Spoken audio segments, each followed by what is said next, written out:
On February 15, 1997, Chevy Chase made his final appearance on Saturday Night Live. He was permanently barred at the conclusion of that evening. He began by striking a female cast member. The sexual remarks followed. But his worst moment wasn't even that. When he appeared, cast members began leaving. He was rejected by directors. To get away from him, one left his position as director of Christmas Vacation. He was beaten up on the highway by a child in 2018 who had no idea who he was. Everyone stopped wanting to be near the man who made them laugh. On October 8, 1943, Chevy Chase was born Cornelius Crane Chase. His life was enmeshed with wealth and power from the time he arrived.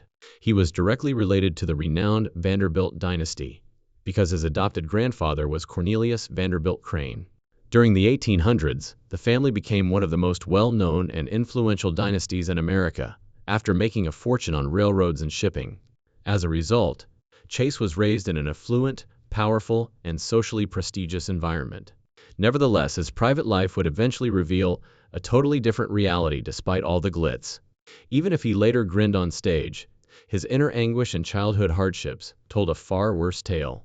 The origin of his moniker, Chevy, was even older than American railroads.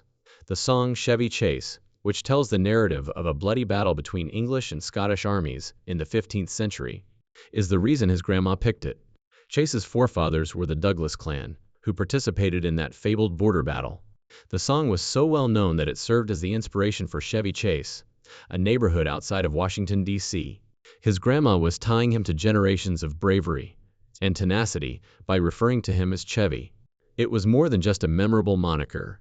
It was a part of his family's rich Scottish heritage and long history. However, things were not as ideal as they appeared to be behind the walls of that affluent society. What should have been a secure environment was disrupted when Chase's parents separated when he was just 4 years old. His stepfather and mother were even more violent. They would beat him and imprison him in closets for hours. Deep scars were left by the penalties. When Chase eventually spoke candidly about the tragedy in interviews and his books, fans who had previously just thought of him as a humorous celebrity were astonished to discover thus much. His relationships were influenced by that pain, which accompanied him into adulthood. It demonstrated how even wealth can conceal excruciating pain. School was also a place of both genius and mayhem. Chase attended some of the best schools, including New York's Riverdale Country School, but he was frequently expelled for misbehaving. Although he later adopted a valedictorian style at the Stockbridge School, he retained his rebellious nature. He played a fantastic practical joke at Hafford College that became a college legend. Because he kept a cow in his dorm room, he got expelled. There was some difficulties with every triumph. His comedic style was already using that rebellious, joyful spirit, appearing on television years later, before comedy took over his life. His initial passion was music. Chase was a member of the jazz ensemble Leather Canary at Bard College, where he played keyboards and drums. Walter Becker and Donald Fagen, two of his bandmates, would go on to form Steely Dan. Chase was gifted and imaginative even in those early days. Playing with future rock stars gave Leather Canary a sense of time and rhythm, and he exuded style and intensity. He would eventually become one of the best comedians in America, thanks to that sense of rhythm. By 1967, Chase was a member of Channel One, a daring new comedic troupe in New York. Traditional skits were not what they were performing.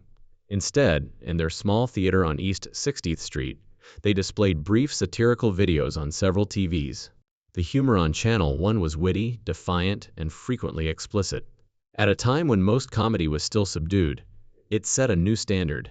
The Groove Tube, a 1974 film created by co-founder Ken Shapiro, was a compilation of the most well-liked Channel One comedy.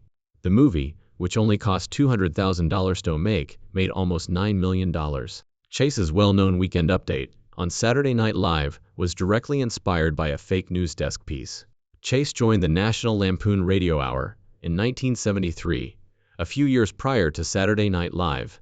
Some of the most gifted comedians of the day, including John Belushi, Gilda Radner, Bill Murray, Christopher Guest, and Harold Ramos, were featured on the weekly radio program. For years, the group's witty, quick-witted comedy helped to mold American humor. Despite the show's difficult pacing, which led to its cancellation after just 13 episodes, almost all of its cast members were hired for Saturday Night Live, and Chase was a major star. He co-wrote and starred in National Lampoon's off-Broadway success, Lemmings, that same year. Woodstock, 3 Days of Peace, Love and Death, was a humorous spoof of the Woodstock Festival. The entire cast, including Christopher Guest and John Belushi, performed rock classics like John Denver and Bob Dylan, while Chase sang and played drums. It was praised by critics. Eventually, the show's popular tunes were released as an album, and Time magazine hailed it a hilarious parody of the rock scene. Writer of satire for Mad magazine, Chase was well known before most people recognized his name. He penned a one-page parody of Mission Impossible in 1970, and John Cullen Murphy created the artwork. Millions of copies were sold of that issue. It was a huge deal to be a member of MAD. At its height, the journal featured authors like Andy Griffith and Charles Schulz. It was a mark of distinction to get your work published there, and even to be invited on MAD's renowned trip for top authors. In the spring of 1975, a rainy night fell in Los Angeles. Standing in line for the opening of Monty Python and the Holy Grail at the Paramount Theater was Chevy Chase, who was largely unknown at the time. All around him, the Los Angeles Film Festival was in full swing. Chase made the decision to focus on his specialty, which was making people laugh. He performed impressions for the audience and made jokes. A Canadian producer named Lorne Michaels was nearby, seeking performers for a brand new late-night comedy program. Chase abruptly slipped and landed in a large pool after falling into a pothole. He continued to joke despite the water dripping from him. "How could you say no to someone crazy enough to do that?" Michaels asked Chase. To a meeting at the Chateau Marmont after NBC executive Dick Ebersol noticed this. He was able to secure a position as a writer and performer on a new program that would eventually become Saturday Night Live. Thanks to that rain-soaked occasion, Chase was selected to host the fake news section when Saturday Night Live debuted on October 11, 1975. Chase added his own flair to the novel concept. He presented the news each week on Weekend Update, with a serious expression on his face, yet amusing remarks. "I'm Chevy Chase, and you're not," the catchphrase, shot to fame in an instant. People continued to wear it on shirts decades later. Every time he concluded the piece with "Good night and have a pleasant tomorrow," Chase took actual news and turned it into something ridiculous, making fun of serious subjects, with jokes like General Francisco Franco is still dead. The audience thought they knew the joke. Chase also gained notoriety for his portrayal of President Gerald Ford during that season. Ford had fallen off Air Force One in Salzburg, Austria, on June Honest or Street Honest, 1975. Chase laughed during that moment. Chase started portraying Ford as a clumsy president who stumbled over everything in the 4th episode of Saturday Night Live. On November 8, 1975, Chase never replicated Ford's voice, but whenever Ford came on stage, he would beat his head, crash into furniture, and leap up saying, "No problem, no problem." Rather, he portrayed him as someone who is always falling. Even Ford found the caricatures amusing, but they permanently influenced the public's perception of him as a clumsy president. Everyone could see that Chase was talented.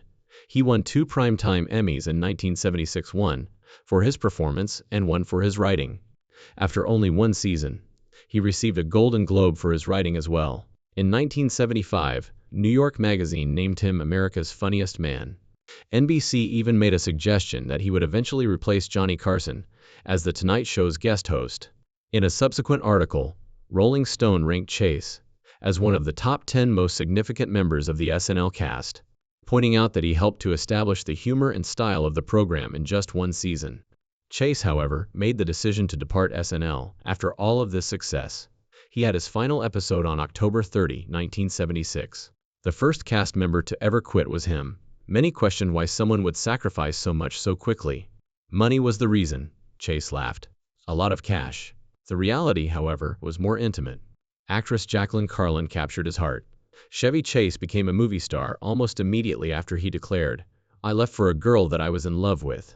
A girl who would not leave California." He co-starred alongside Goldie Hawn in the comedy thriller film Foul Play in 1978. It was his first time playing a lead. Chase had appeared on Saturday Night Live just 2 years prior. But everything changed because of just one movie. Foul Play was very popular. At the box office, it brought in over $44 million, a significant sum at the time. The film was nominated for 7 Golden Globes as well. Chase was nominated for Best Actor. The ascent was swift and unexpected. The film followed a crazy conspiracy to assassinate the Pope and combined humor and tension. Despite disagreements, critics all agreed on one point. Chase was born to be a star. He was charming and had excellent comic timing. It's interesting to note that Chase declined a role in Animal House in favor of foul play, a decision that permanently altered his career. The movie was so well liked that it even inspired a brief television series in 1981. He became well known thanks to the foul play, which also served as the ideal springboard for 10 years of successful comedies. However, a more challenging side of Chevy Chase was beginning to emerge behind the scenes. Chase played the laid-back and calm golfer, Ty Webb, in the 1980 film Caddyshack. With him, the film nearly didn't happen. Chase was the studio's first choice, since they needed a major celebrity to serve as the film's anchor. They made it for $6 million, and in the US alone, it brought in around $40 million. The movie was rebellious and disorderly. Chase's polished manner and witty one-liners were flawless, much like its characters. Despite initially receiving mediocre reviews, Caddyshack went on to become one of the most well-known comedies ever. Chase and Bill Murray's exchanges were humorous and spontaneous. Harold Ramis made his directing debut with the movie, which also served as an inspiration for a new comedic genre. The only major cast member to return for Caddyshack 2 was Chase in 1988. Ty Webb is regarded as one of comedy's most iconic characters, and the movie is still cited today. In National Lampoon's Vacation, Chase played Clark Griswold, one of his most well-known performances, by 1983. Based on a story by John Hughes, the movie made over $61 million. Chase portrayed a father who merely wished to provide an amazing vacation for his family. Everything went wrong, which was the humor. The awkward, well-intentioned approach of Clark was adored by the audience. Due to the character's popularity, 4 further movies were made, including 1989's $71 million Christmas Vacation. The franchise made almost $322 million in total revenue. People still make fun of Clark Griswold and his mishaps 40 years later. The films are now ingrained in American popular culture. Chase also repeatedly demonstrated his ability to make a single character humorous. Chase was making $7 million for each movie by the late 1980s, which is equivalent to $15 million in today's currency. That positioned him alongside the biggest action and drama stars in Hollywood. He has gained significant influence from his roles in films like Fletch and Christmas Vacation.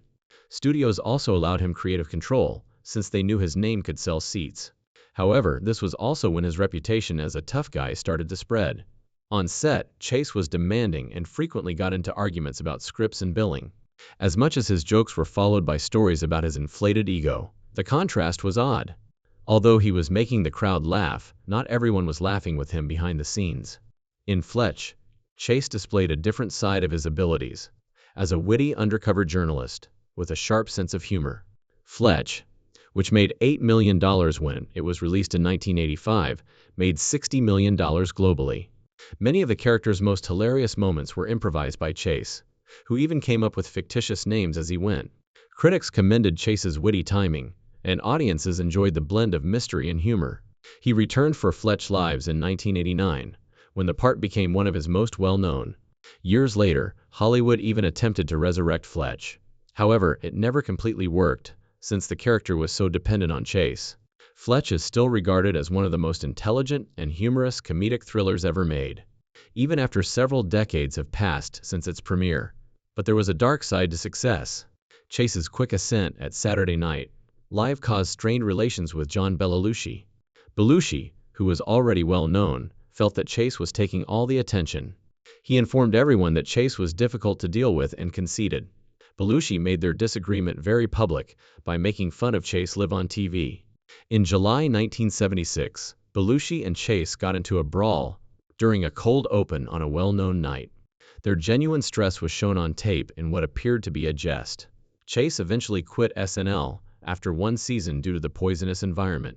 That tension persisted when Chase returned in February 1978 as a guest host.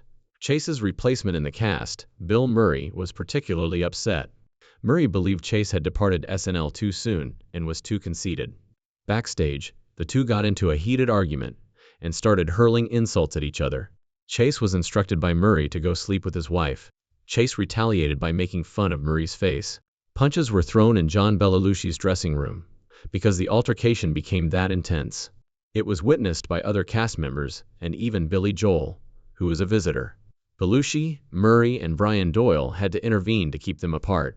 Chase had to appear on stage as if nothing had happened a few minutes later, The entire cast felt shook. They compared it to a family quarrel that left everyone feeling anxious and depressed. Then, in 1985, Terry Sweeney became the first cast member to come out as gay, and Chase mistreated him. Fear and false information were rampant throughout the AIDS pandemic. A sketch in which Sweeney portrayed a guy with AIDS, who was measured weekly to determine whether he had lost weight, struck Chase as amusing. It was a very terrible notion. It wasn't a one-time joke either. Chase would greet Sweeney with, "Oh, you're the gay guy, right?" before making crude comments like, "You can start by licking my balls." It continued. The atmosphere at work was quite poisonous. It took SNL over 2 years to find another out gay male cast member. After Sweeney's one-season tenure, Chase wasn't sorry at all when he was eventually told to apologize. Sweeney later stated that Chase had no remorse at all and was angry about being blamed. It didn't stop there. Chase made a disastrous comeback to Saturday Night Live as a guest presenter on February 15, 1997. He immediately slapped Cherot, a member of the cast, in the back of the head during rehearsals. The show's creator, Lorne Michaels, made the decision to permanently ban him at that moment. It was more than just physical violence. Additionally, Chase harassed women who appeared on the show by making offensive jokes and sexually suggestive remarks. Witness Will Ferrell described the entire incident as abusive. Chase specifically sought women, even telling one female writer, "Perhaps you could offer me a hand job later." Everyone wished they had gotten up and left, Carroll would later remark. However, they were simply too surprised at the time. Chase exhibited little regard for the coworkers around him, and the entire environment was hostile and demeaning. In 1989, Chris Columbus was slated to helm National Lampoon's Christmas Vacation. He was a budding artist at the time, hoping to establish himself. But after he met Chevy Chase for the first time, everything changed. Later on in his career, Columbus would describe the encounter as the most strange and unbelievable. He got ready to discuss his idea for the movie. However, Chase refused to acknowledge him and sat in silence for almost 40 minutes. Then, without warning, Chase asked an odd question to break the stillness. "Are you the director?" Columbus gave a nod. "Oh, I thought you were a drummer," was Chase's response. The meeting was over. Columbus was shocked and offended when Chase just got up and stated, "I got to go." Another dinner with writer John Hughes was attempted, but it was equally unsuccessful. "This is really hard for me, but I can't do this movie with Chevy Chase," Columbus said to Hughes. It went beyond a simple awkward personality conflict. Columbus didn't want to work with Chase since he had noticed something toxic about him. Walking away was a dangerous tactic at the time. After his last movie, Heartbreak Hotel, failed, Columbus desperately needed a hit. Hughes respected his decision and gave him 2 new scripts. He wasn't interested in one named Reach the Rock. Home Alone was the other. Columbus connected with it immediately. He became one of Hollywood's most successful directors overnight when Home Alone earned over $476 million worldwide. It resulted in the first 2 Harry Potter movies and Miss Doubtfire. High points in his career that might not have occurred if he had stayed on Christmas Vacation. Chase's reputation continued to deteriorate in the meanwhile. During the 1980s and 1990s, rumors circulated about how challenging he was to collaborate with. Producers and directors started to steer clear of him. Columbus would claim that he was simply one of many people that were unable to collaborate with him. On the Saturday Night Live set, Chase frequently mistreated coworkers, refused to work together, and even got into arguments with co-stars like Bill Murray. At that point, Chase had become so infamous that a lot of directors just wouldn't collaborate with him. His career started to suffer. Memoirs of an Invisible Man 1992, Cops and Robertsons 1994, and Nothing But Trouble 1991 were all box office failures, earning a total of just $34 million. For someone who was once a major comedic star, it's a dreadful number. Chase acknowledged that Nothing But Trouble was the worst film he had ever produced. The Chevy Chase Show, the major catastrophe, followed. Fox had invested millions to turn a theater into the Chevy Chase Theater in 1993, hoping to attract 5 to 6 million people each night. However, it was a nightmare for ratings. Initially, less than 3 million individuals watched, and at the end of its brief existence, less than 2 million people had done so. Chase was nervous and completely at sea when Time phoned him. Additionally, the show received a failing grade from Entertainment Weekly, which noted that Chase was unable to engage either the crowd or the guests. Visitors were reluctant to show up. After only 5 weeks, viewers stopped watching, and Fox terminated the program.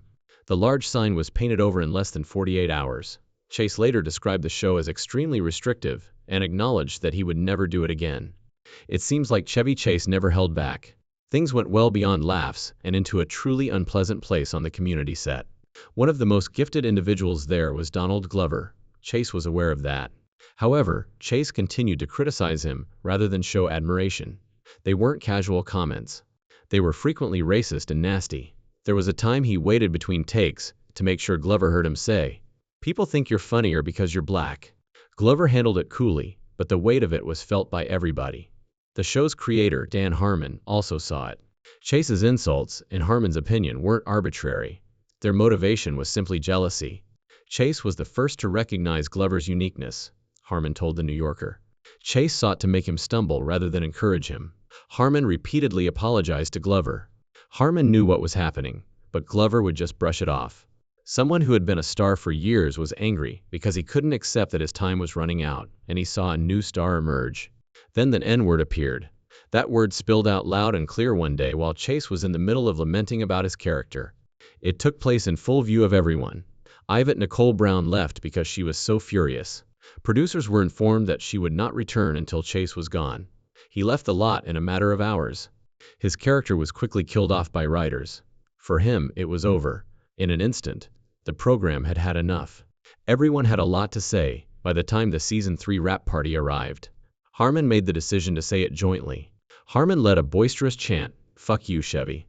Nearly everyone joined in during the celebration, which was attended by Chase's wife and daughter. It served as a sort of release and farewell to the toxic behavior they had endured for years. Chase listened to everything. There was nowhere to hide.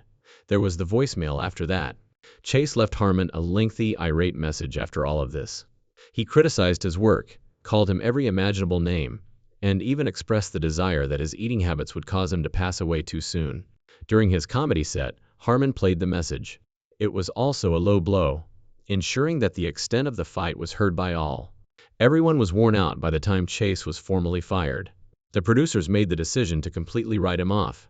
Brown made it plain that they would not work with him on any more scenes. It was a highly public removal rather than merely a termination. The one episode that concentrated on Pierce's death was chosen by the Community cast when they got back together online for a table read years later. Chase was not invited. He was not even mentioned. He was not slowed down by that. Chase was still keen to quarrel at the age of 74. He pursued a pickup truck on Interstate 87, close to the Governor Mario M. Cuomo Bridge, on February 9, 2018. He believed they had struck him. Tensions erupted when they stopped. He was cursed at by a young man named Michael Landrio. Chase fired back.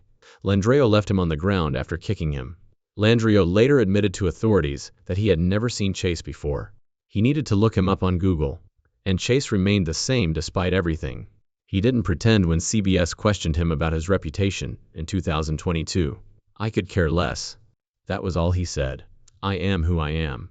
Chase never felt the need to change, despite the fact that the world continued to label him as challenging and even nasty. It seemed as though he was never affected by the hurt, rage, or harm at all.